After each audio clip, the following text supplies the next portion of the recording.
had a question today about, well, not a question, but really the guy requested something and saying, well, got my cable stuck in the Lazy Boy or something like that. I don't remember what happened. It's kind of like, we've seen sometimes dog chews up cables, even cats sometimes. But anyway, the bottom line is this. The customer said, well, he suggested, why don't we talk about how to take care of cables type things, because he says he's never seen anyone talk about that, and he doesn't really know. He says people don't talk about it for some reason. Yeah, I guess not.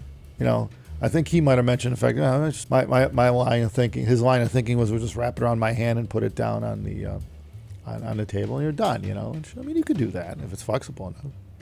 Yeah, I don't really like doing that though, because if you coil it too tight, and then when you plug them in and straighten them out, then they always want to be all wavy and stuff. Yeah, some of them have a memory. Yeah, depends on the cable. Yeah. So I like to have them just naturally lay in a net, whatever they want to, kind of circle. Yeah, I tend to do that too. I tend to put it in maybe a 8 to 12 inch or whatever that is in centimeters. It's we'll have to put conversion up there on the screen, but I have a story about this big around. So this was like 10 years ago or so. I was at the Apple store getting my MacBook repaired because it kept shutting off randomly, and there was a woman there that was also having an issue with one of her machines, and it was the power supply she had an issue with. The cable was frayed, and the machine was like 3 months old or something. At the connector end? Yeah, I think so. Yeah.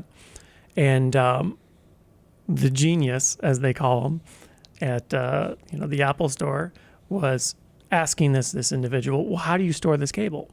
Right? And they have those little tabby things that you could wrap the cable around. Oh, yeah. Well, which probably makes things worse, really. But it's possible, yeah. So she showed him how she stores it, and so she pulled the little tabs out, and it has this little the cable comes out of the brick, right, and has a little strain leaf, right, and she pulled the cable tight against the strain leaf, so it bent over. Oh, right. And she was wrapping it really tight around those. I didn't even think about that. Right. Yeah. And it was all frayed. Right. All the high stress points, right, where it was all bent and stuff like that, were repeatedly bent back and forth. She's trying to make it look neat. But and she thought that's what those were made for, and it's kind of confusing because that kind of is what they're made for. But I've seen a few people do that where they pull it really tight and they wrap it around really tight. Yeah. Well, maybe that's why they don't put those on anymore. Yeah, that's probably the issue. Sure. A lot of people are doing that. People come back. Yeah, probably enough of a percentage where it's like, well, people don't know how to use this thing, which it's true. I mean, really, first of all, those things don't come with instructions, really. So you are left to basically, what would you call it? Your imagination. You're left to figure it out, how this thing should go together, right? And the little tab things, they kind of explain it. That's what they're made for. Yeah. And she said, well, I'm taking care of my cable. I take care of it. So that's why I'm surprised this frayed so early. It's got to be the same with vacuum cleaners. I remember now most of the Dysons, all that are they usually have battery cable management. But even then, though, I'm still dealing with that where I have an older vacuum or something I have that has where it coils up and down on the back side. Yeah. And in that last inch, you're trying to figure out, it's got the little notch, but where do you clip it? It always winds up right at the top or somewhere where, I don't know why that is. It's like, couldn't somebody have figured this out, that if you made this cable 3 inches longer, no matter which way you coiled it, it would give you a spot to clip it. You would think. It always winds up at the top. I don't even know. And I'm not really yanking on it to try to give it the extra, but it always winds up in the wrong place. And it's like, when you think about it, it's just piss poor engineering, because it's like you didn't try your own product. Before you decided on the length of the cord, you just didn't try looping it around just to see what would happen. And a lot of times I think that's where it winds up. It's like, it seems like a good idea at the time, and it's a very stock thing to have something like a clip or some molded part that holds the cable at the last end so that it doesn't uncoil. With headphone cables, though, we don't really have that kind of issue. I think most people are either just leaving them hang, they're always connected, ready to go. Yeah. Oh, yeah. They're just sitting on the desk, plugged in all the time. So in the one customer's case that he emailed, he said that he has children, so he tends to store his headphones out of the way so they don't get at it, which makes a lot of sense, because you don't want a 1266 to become a toy. It's not going to work too well. I don't think. Well, we could talk about the root of the issue. Yeah. Right. So all cables, physical conductors, they have a finite amount of times they could bend back and forth. And generally speaking, it's quite a lot. Depends on the conductor, how it's made, what it's made out of, things like that, right? Yeah, so to explain it, let's say we took this superconductor HP cable, which it's pretty beefy. It's got, it'll try to keep you from bending it tightly, right? Right. So, and that's kind of, in a good, well-designed cable, it should do that. It should say, okay, you start to feel like tension, like going, you don't really want to go tighter than that. And it's usually a good idea with any cable design, because if you force a bend in something, chances are something's going to give over time. And the way it occurs is that when it's bent in the same spot over and over again. It's got to be like the exact spot. If you bend this here 100 times and then bend it there 100 times, you're not affecting the same spot. It's always different when you bend it back and forth. So coiling the cable like this isn't breaking the cable. But when you always bend it in one spot, like say right at the connector end, right? You're always. You give that a few thousand times, let's say over the course of years, sooner or later it's going to break. Right. At that spot. So that's the most common issues, of course. It's the case with pretty connector. Much any cable. It's usually right at the termination point, somewhere like here where the strain is. It's never usually in the bulk of the cable. It's always right at the ends, typically, because people hit it on things, or they always bend it, or when they're storing it, they pull it tight and it always bends sharp right at that angle. And the bend is happening right at the same spot over and over. And that's what you want to avoid. Yeah. Flexing the cable, it's not an issue. You can do that a lot. As long as you don't keep the radius really super tight, you're not like jamming it or slamming it in a door or something like that. It'll last a really long time. But if you're wrapping it really tight, usually how these things end up is it'll kink right at one point, and it gets a really tight bend, and it'll degrade. And over time, if you do that over and over and over again, it'll fail. Yeah, I mean, basically, look at it as the materials, whether it be the copper or silver, whatever the wire is. The insulation is a plastic of some sort, right? Some sort of polymer. All these things have a bit of a what you'd call a crystalline structure to them, right? And when you bend them, you're molecularly breaking down their structure. When you bend them in exactly the same spot over and over and over again, it could be a wire, it could be plastic. But I think people kind of realize that over time, if you take something and go like this, and just do that all day long, it's sooner or later something's going to give. No matter what, doesn't matter what it is. Well, yeah. Your finger, whatever. you know. Copper work hardens too, so you keep making that same spot harder and harder, and it becomes brittle and then breaks. Yeah, right. So, and it doesn't actually. If you really tight bends, it doesn't take much. Right. Just a few really tight bends, and it just breaks. Yeah, and you can create an internal break inside with the conductor that you don't see because the insulation outside stays. Yeah. It still didn't break. It didn't break because it's got more flex to it. But you can actually, if you go back and forth the same spot thousands of times, that sooner or later you can just break. So anyway, that's really the main thing to look at is that, like you said, the cable ends where you're always bending it. Same with the tiny little plug ends, like for portable connectors, like a 2.5 millimeter, 3.5. I mean, people tend to have a portable, they shove it in their pocket, whatever, the cable gets smashed around the freaking thing. You're always like forcing a 90 plus degree bend on it. Every cable in the planet's going to give sooner or later at that. It's over time.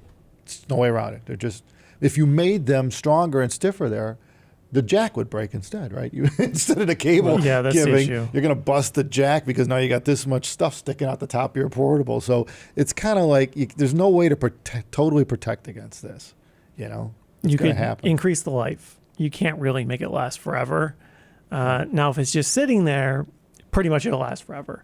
But if you're using it, you're moving around, and it's always being bent over and over in the same spot, at some point it'll fatigue and fail. Now, in general, it seems these last quite a long time. You should expect out of any reasonable quality cable, you should expect many years of service, maybe even 10 to 20 years of constant daily use. But if you're constantly bending in the same spot really tight, you're banging it on stuff, or say you have a connector plugged into the bottom of the headphones and you're hitting it on things. Yeah, I would see that occasionally. I would back up on 10, 20 years of constant daily use. That's a lot of use. If you're talking about somebody who's traveling with something well, all the time. Depends on how you're using it. I don't think I've ever seen like my laptop charge cables last more than 3 years. And that's not even like traveling. That's just in a home environment. There's huge variation. It really depends. And I'm not even, and I understand the rules, and they still break on me, right?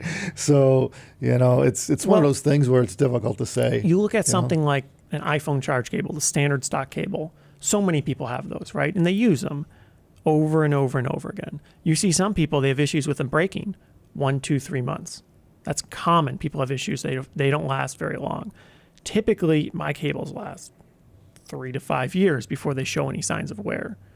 And I use it several times a day in some cases, right? In a home environment, depends on the environment, depends how it's used. In your pocket, as soon as you go out, people do wrap them up and stuff like that. My cable end on my iPhone gets wet in the car. I got the charge cable in the car. It drops down onto the floor mat. I step on it. It's done. It's done. After a few weeks, it's like, oh, this thing isn't connecting all the time. It sucks. There's nothing you can do. So it's once you leave kind of like your nice, environmentally controlled home, the bets are off as to how long. If you're taking it with you, you're wrapping it up, you're jamming it in a bag. Yeah.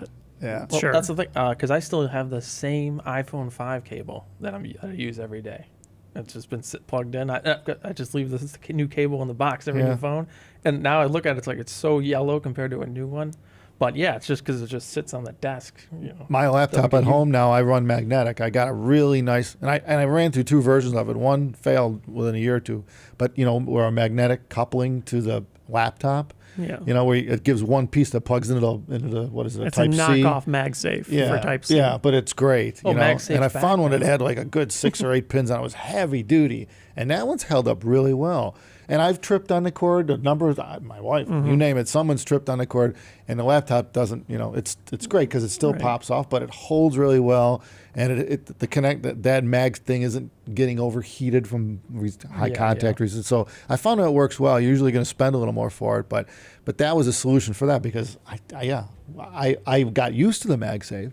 I got used to the safety of the MagSafe, and then they took it away from me. Well, it's back now.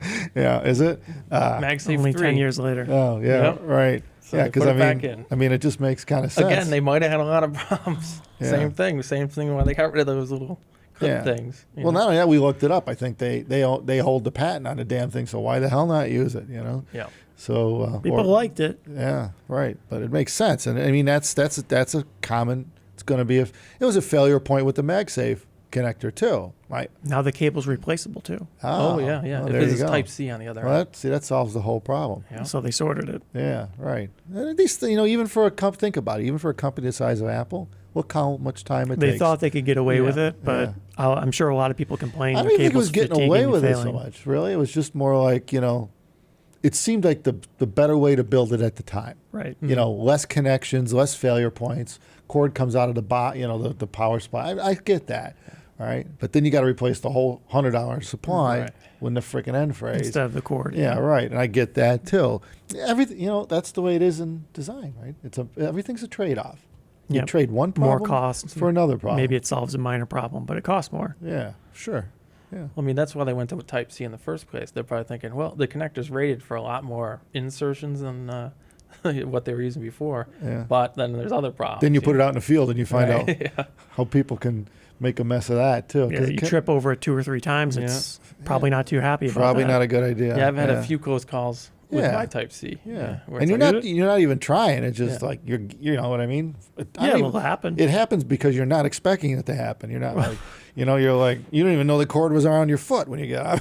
Usually it's accidental. So yeah. So anyway, that's the kind of stupid stuff we see with cables. And everyone needs to understand it. It's going to happen. Shit's going to happen. The lazy boy scenario, the kids, the dog.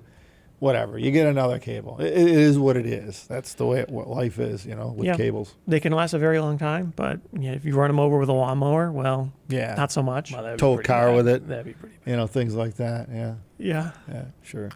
Or your kid decides to do it. Your 2 kids do a tug of war with it.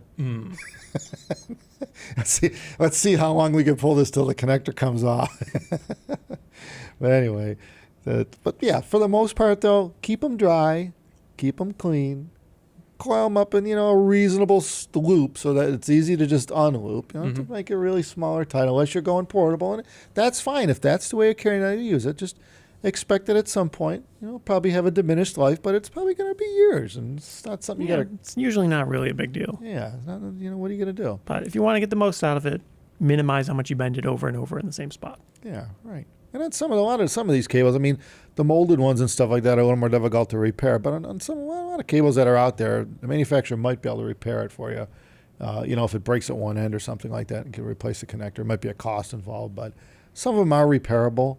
Some of them are disposable. I think a lot of the stuff that's the Chinese origin, the molded plugs, they probably just throw them usually out. it's not cost effective to repair. Right. You probably got to get another one. So, but anyway, that's about it. There isn't a lot to know with cables other than try to avoid the oh shit moments. All you can do, best you could do. Yeah. We all have them. On that note, guys, take care of yourself. Thanks for watching. Subscribe to us. We just exceeded 11,000 subscribers.